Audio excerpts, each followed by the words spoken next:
Indie Mogul. Friday 101 is about to begin. If you're looking for a particular segment, click one of the topics listed below.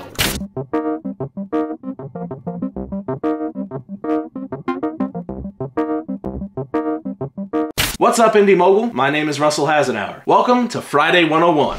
On this show, we'll be addressing the important aspects of filmmaking you don't want to skip over if you want your video's overall quality to stand out. For all the tutorials you can find out there showing you how to do complex and convincing effects, for all the image quality that modern cameras give you, if you skip over the basics of filmmaking, it will absolutely come through in your work. In coming weeks, we'll be covering a few things that those who have been making movies a while will know very well. Things like the 180-degree rule, convincing dialogue editing. We'll weigh the pros and cons of going to film school, and we'll even take a look at how video making has changed since I started out.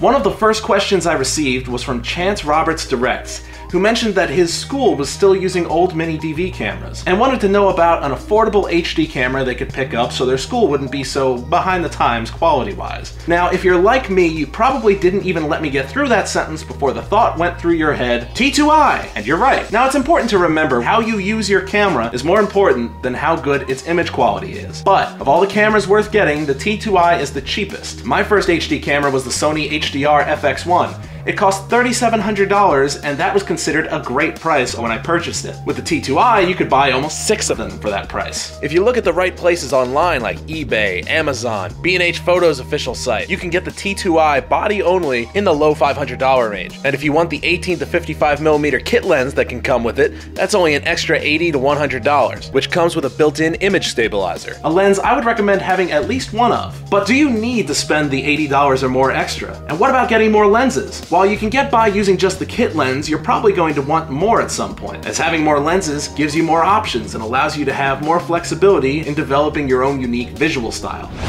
Now, for affordable lenses, there's a few ways we can go. Most people with a DSLR know a good, cheap lens is the Nifty 50, a 50mm lens that goes as bright as f1.8, which is very good for a lens you can find brand new between $90 and $100. And for a while I thought of this as the best option for a cheap lens. I did some digging and found a few very good options that make the Nifty 50 look expensive by comparison. First up, a Russian lens called the Helios 44-2. This thing has great depth of field and gets down to an f2, making it almost as bright as the Nifty 50. Its focal length is 58mm, so it gets a tad closer than the other lens. You can find it at top35mm.com for $49. The shipping is $18, so you're looking at $67 total. But compared to the 50mm lens, it works out pretty well. Also, the shipping is so high because you're ordering it from Russia. That also presents another downside. It may take a few weeks to arrive, but if you've got patience, it's a good deal. I actually got mine at an eBay auction for about $30. For those of our viewers in Europe and Asia, I found that they pop up on my eBay international sellers a lot more often, so you can probably have even more luck getting them cheap over there. And speaking of eBay,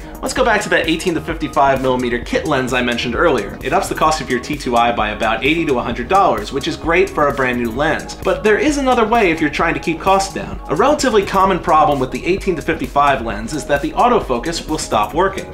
From there, people with broken lenses will put them on eBay as broken, as is, and for parts, at a considerable discount. And besides, the autofocus doesn't actually work while shooting. Now, always check the descriptions, of course, but generally, you'll see that the autofocus doesn't work, but is otherwise okay. As of shooting this episode, I've got bids on a few of these at some very low prices. Whether I won or not, look at the final price compared to the cost of a new one. Big difference. And these are almost always available somewhere on eBay. Another great cost-saving tactic with lenses, lens adapters. I personally have a Canon FD adapter and an M42 screw mount adapter. It cost $4 from eBay, of course, and it allows me to bid on used M42 lenses and use them on my DSLR. I was able to buy this 300mm prime lens for $11.50. Now compare that price to the price of a few of these name brand lenses. And again, huge difference. But I still wanted a zoom lens too, one I could actually zoom with while shooting. One of the problems with my kit lens, a 28 to 135mm, is that it isn't a constant f-stop, and noticeably gets darker as I zoom in, making it useless to use during shooting. For a brand new constant f-stop zoom lens, there's this one, but no.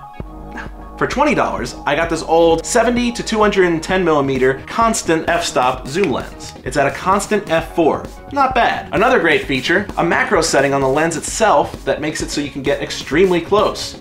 M42 lenses and Canon FD lenses can be bought for very low prices on eBay, and if you're looking to increase the number of lenses you have, it's a great way to go. For those of you who are in a position where you can afford a bit more, I also recommend the Rokinon 14mm wide-angle lens for about $330 to $350. This is another case where the Canon brand lens is over $2,000. This one is about as wide as you can go before you start getting distortion and fisheye, and even has a great f-stop low of 2.8. It's definitely a great lens to get if you can afford it. Now that's it for this week. In the future, we'll go over more affordable ways to get good sound equipment, tripods, video editing software, but all in due time. We'll also be going over tips to help your videos look as good as they can, and we'll be answering your questions about the basics of filmmaking. Anything you'd like to know, send us your questions at a new email we have set up, friday101mail@gmail.com. It would have just been friday101@gmail, but some jerk already got that one. We'll also be doing interviews in the future, and I'll let you know ahead of time so you can all submit your questions. In June sometime, I should have an announcement about our first one.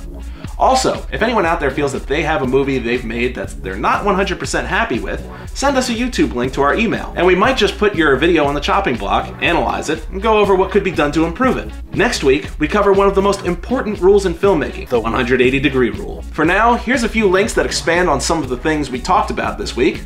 Also, below that, we want to fill in with video responses from the viewers. If you have something you'd like to add to the discussion, record yourself speaking it and send us the link. If you think I've missed anything or completely disagree with anything that I've gone over on the show, let us know that as well. I'm just one man with one set of opinions and one way of doing things, and in film, there are a ridiculous number of ways to do everything. So let us know what you think. That's it for this week. Class will resume next week, May 18th, 2012. See you then.